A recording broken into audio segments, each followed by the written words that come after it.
Hello hi welcome back. അപ്പോൾ ഇന്ന് ഞാൻ വന്നിട്ടുള്ളത് നമ്മുടെ വീട്ടിലെ മുറ്റത്തൊക്കെ ഉള്ള പനിക്കൂർക്ക ഇല വെച്ചിട്ടുള്ള അടിപൊളിയായിട്ടുള്ള ഒരു സ്നാക്സിൻ്റെ റെസിപ്പി ആയിട്ടാണ്.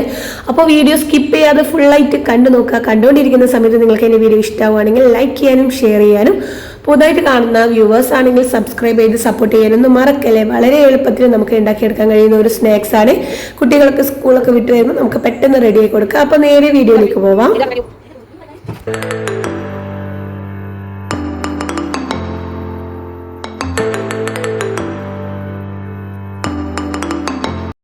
ആദ്യം തന്നെ ഒരു ബൗൾ എടുത്ത് വെച്ചിട്ടുണ്ട്. ഇതിലേക്ക് ഒരു 1/4 കപ്പ് അളവിൽ കടലപ്പൊടിയാണ് ചേർത്ത് കൊടുക്കുന്നത്. ഇതുപോലെ ഒരു ബൗളിൽ ഞാൻ എടുത്തിട്ടുണ്ടെങ്കിൽ ഇതിന് നേരെ പകുതി മാത്രമാണ് കടലപ്പൊടി ചേർത്ത് കൊടുക്കുന്നത്. ഇനി നമുക്ക് ഇതിലേക്ക് ആവശ്യമായിട്ടുള്ളത് മൈദപ്പൊടിയാണ്. നമ്മൾ കടലപ്പൊടി എടുത്ത ആ ഒരു അളവിൽ തന്നെ മൈദപ്പൊടി എടുക്കാനായിട്ട് നോക്കുക. അപ്പോൾ ഇതാ മൈദപ്പൊടി കൂടി ഇതിലേക്ക് ചേർത്ത് കൊടുക്കുന്നുണ്ട്. ഈ ഒരു അളവിൽ തന്നെയാണ് കേട്ടോ എടുത്തിട്ടുള്ളത്. ഇനിയിപ്പോൾ നമുക്ക് ഇതിലേക്ക് ആവശ്യമായിട്ടുള്ളത് മഞ്ഞൾപ്പൊടിയാണ്. ഒരു 1/4 ടീസ്പൂൺ അളവിൽ മഞ്ഞൾപ്പൊടി കൂടി ചേർത്ത് കൊടുക്കുക. 1 ടേബിൾ സ്പൂൺ അളവിൽ മുളക് പൊടി ചേർത്ത് കൊടുക്കുന്നുണ്ട്. അപ്പോൾ നിങ്ങൾ ഇതിലേക്ക് ആവശ്യമായിട്ടുള്ള പൊടികൾ എടുക്കുമ്പോൾ നമ്മൾ കറക്റ്റായിട്ട് തന്നെ എടുക്കാനായിട്ട് നോക്കുക. ഇനി വേണ്ടത് ഒരു 1/4 ടീസ്പൂൺ അളവിൽ ചെറിയ ജീരകമാണ് കേട്ടോ. അതുകൂടി ഇതിലേക്ക് ആഡ് ചെയ്ത് കൊടുക്കുന്നുണ്ട്. ഇനി നമുക്ക് 2 ടേബിൾ സ്പൂൺ അളവിൽ കോൺഫ്ലവറിന്റെ പൊടി കൂടി ആഡ് ചെയ്ത് കൊടുക്കാം. നമ്മൾ കോൺഫ്ലവറിന്റെ പൊടിയൊക്കെ ആഡ് ചെയ്യുമ്പോൾ നല്ല ഒരു ക്രിസ്പി ആയിരിക്കും നമ്മുടെ ഈ ഒരു റെസിപ്പി. അപ്പോൾ അതിന് വേണ്ടിയിട്ടാണ് കേട്ടോ. അപ്പോൾ നിങ്ങൾ കോൺഫ്ലവറിന്റെ പൊടി സ്കിപ്പ് ചെയ്യാണ്ട് എന്തായിട്ടും ചേർത്ത് കൊടുക്കാനായിട്ട് നോക്കാം. ഇനി ഞാനിതിലേക്ക് ചേർത്ത് കൊടുക്കുന്നത് 2 ടേബിൾ സ്പൂൺ അളവിൽ പുട്ടുപൊടി ചേർത്ത് കൊടുക്കുന്നുണ്ട്. അതിന് മുമ്പായിട്ട് നമുക്ക് ആവശ്യമായിട്ടുള്ള ഉപ്പ് ചേർത്ത് കൊടുക്കാം. ഞാനൊരു 1/4 ടീസ്പൂൺ അളവോളം ഉപ്പ് ചേർത്ത് കൊടുത്തിട്ടുണ്ട്. ഇനിയിപ്പോൾ ഇതിലേക്ക് ഇതാ പുട്ടുപൊടി കൂടി ചേർത്ത് കൊടുക്കാം. പുട്ടുപൊടിയും കോൺഫ്ലവറിന്റെ പൊടിയും 2 ടേബിൾ സ്പൂൺ അളവിലാണ് കേട്ടോ ചേർത്ത് കൊടുത്തിട്ടുള്ളത്. ഇനിയിപ്പോൾ നമുക്ക് ഇതിലേക്ക് കുറച്ച് വെള്ളം ഒഴിച്ചിട്ട് ഒന്ന് മിക്സ് ആക്കി എടുക്കാം. അതിന് മുമ്പായിട്ട് ഞാൻ ഒരു 3-4 വെളുത്തുള്ളി കൂടി ചതച്ചിട്ട് ഇതിലേക്ക് ചേർത്ത് കൊടുക്കുന്നുണ്ട്. വെളുത്തുള്ളിയുടെ ഇത് നിങ്ങൾക്ക് ഇഷ്ടമാണെങ്കിൽ മാത്രം ചേർത്ത് കൊടുത്താൽ മതി, ഇല്ലെങ്കിൽ സ്കിപ്പ് ചെയ്ത് കൊടുത്താൽ മതി. ഇനിയിപ്പോൾ ഇതിലേക്ക് ആവശ്യമായിട്ടുള്ള വെള്ളം കൂടി ഒഴിച്ചിട്ട് നമുക്ക് നന്നായിട്ട് ഒന്ന് മിക്സ് ആക്കി കൊടുക്കാം. ആദ്യം തന്നെ നമ്മൾ കുറേ വെള്ളം ഒഴിച്ച് കൊടുക്കാതെ കുറച്ച് വെള്ളം ഒഴിച്ചിട്ട് വേണം ഇതൊന്ന് മിക്സ് ആക്കി കൊടുക്കാനായിട്ട്. നമ്മൾ ഫസ്റ്റ് തന്നെ കുറേ വെള്ളം ഒഴിച്ചാൽ വല്ലാണ്ട് ലൂസായി പോകും, അതിന് വേണ്ടിയിട്ടാണ്. അപ്പം നമുക്ക് ടോട്ടലി ഇതിലേക്ക് 1/4 കപ്പ് അളവിൽ വെള്ളം ആവശ്യമായിട്ട് വന്നിട്ടുണ്ട്. പിന്നെ വീണ്ടും ഞാനൊന്ന് മിക്സ് ആക്കി കൊടുക്കുന്നുണ്ട്. നല്ല ലൂസും അല്ല എന്നാൽ തീരെ ടൈറ്റും അല്ലാത്ത ഈ ഒരു രീതിയിലായിട്ടാണ് നമുക്ക് കിട്ടേണ്ടത്. ഇനിയിപ്പോൾ ഇതിലേക്ക് മല്ലിയിലയും കറിവേപ്പില കൂടി ഇതിലേക്ക് ചേർത്ത് കൊടുത്ത് വീണ്ടും നന്നായിട്ട് തന്നെ ഒന്ന് മിക്സ് ആക്കി കൊടുക്കുക. നമ്മുടെ ബാറ്ററി ഇതാ ഇവിടെ റെഡി ആയിട്ടുണ്ട്. അപ്പോൾ ഈ ഒരു രീതിയിലായിട്ടാണ് കിട്ടിയിട്ടുള്ളത്. ഇനി നമുക്കൊരു പാന് വെച്ച് കൊടുക്കുക. പാന് നന്നായിട്ട് ചൂടാകുന്ന സമയത്ത് നമുക്ക് ഓയിൽ വെച്ചിട്ട് ഒന്ന് ചൂടാവാനായിട്ട് മാറ്റി വെക്കാം.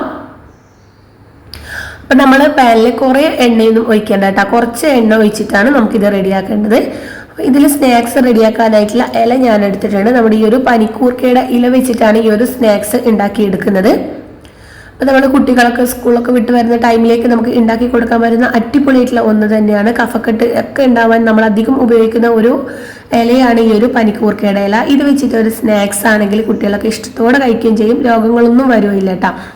അപ്പം നമ്മൾ ഈ ഒരു മിക്സിലേക്ക് നല്ലോണം ഒന്ന് ഡിപ്പ് ചെയ്ത് കൊടുക്കുക. കടല അടിഭാഗവും അതുപോലെ മുകൾ ഭാഗവും ഒക്കെ ഒന്ന് ഡിപ്പ് ചെയ്തതിന് ശേഷം നമ്മുടെ എണ്ണ ഇതാ ഇവിടെ നന്നായിട്ട് ചൂടായിട്ടുണ്ട്. ഇനി നമുക്ക് ഈ ഒരു ഇല ഇതിലേക്ക് ചേർത്ത് കൊടുക്കുക. ചേർത്ത് കൊടുക്കുന്നതിന് മുമ്പായിട്ട് നമ്മുടെ ഹൈ ഫ്ലെയിമിലിട്ട ഈ ഒരു എണ്ണ നമുക്ക് ലോ ഫ്ലെയിമിലാക്കിയിട്ട് വെച്ച് കൊടുക്കട്ടോ. ലോ ടു മീഡിയം ഫ്ലെയിമിൽ വെച്ചിട്ടാണ് ഇതൊന്ന് റെഡിയാക്കി കൊടുക്കാൻ. നമ്മൾ ഹൈ ഫ്ലെയിമിലേക്ക് തന്നെ വെച്ച് കൊടുക്കുമ്പോൾ പെട്ടെന്ന് തന്നെ കരിഞ്ഞു പോകാനുള്ള ചാൻസ് ഉണ്ട്. നമ്മുടെ ഈ ഒരു പനിക്കൂർക്ക ഇലയൊക്കെ ആയതുകൊണ്ട് തന്നെ പെട്ടെന്ന് തന്നെ കരിഞ്ഞു പോകും. അതുകൊണ്ട് നമ്മൾ ലോ ഫ്ലെയിമിൽ വെച്ചിട്ടാണ് ഇതൊന്ന് കുക്ക് ചെയ്തെടുക്കാനായിട്ട്. അപ്പോൾ ഇത് കണ്ടില്ലേ, നല്ല ഒരു ഭാഗം നന്നായിട്ട് മൊരിഞ്ഞ് കിട്ടിയിട്ടുണ്ട്. ഇനി നമുക്ക് മറ്റൊരു ഭാഗം കൂടി തിരിച്ചിട്ട് കൊടുക്കാം. നമ്മുടെ ഈ ഒരു സ്നാക്സ് നന്നായിട്ട് പൊങ്ങി വന്നിട്ടുണ്ട്, കണ്ടില്ലേ. നിങ്ങൾക്ക് ആവശ്യമുണ്ടെങ്കിൽ 2 മുട്ട കൂടി ഇതിലേക്ക് ആഡ് ചെയ്ത് കൊടുക്കാം കേട്ടോ. അപ്പം കുറച്ചുകൂടി ക്രിസ്പി ആയിരിക്കും. പിന്നെ ഇവിടെ റെഡി ആയിട്ടുണ്ട്. ഇതുപോലെ തന്നെ നമുക്ക് മുഴുവൻ ഇലയും ഇതേപോലെ തന്നെ റെഡിയാക്കി കൊടുക്കാം. വളരെ സിമ്പിളാണ്, നമുക്ക് പെട്ടെന്ന് ഉണ്ടാക്കിയെടുക്കാം. ടേസ്റ്റ് ആണെങ്കിൽ നല്ല ടേസ്റ്റാണ്. നമ്മൾ ബജ്ജിയൊക്കെ കഴിക്കുന്ന ആ ഒരു ടേസ്റ്റ് തന്നെ കിട്ടുകയും ചെയ്യും. എല്ലാവരും ഇതേ രീതിയിൽ ഒന്ന് ട്രൈ ചെയ്ത് നോക്കാം, നിങ്ങൾക്ക് എന്തായാലും ഇഷ്ടാവും കേട്ടോ.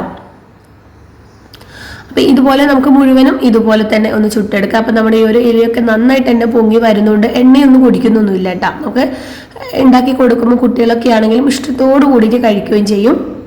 അപ്പോൾ തിരിച്ചു മറിച്ചു വിട്ട് ഗോൾഡൻ നിറാവുമ്പോൾ നമുക്ക് ഇതൊന്ന് മാറ്റി കൊടുക്കാം.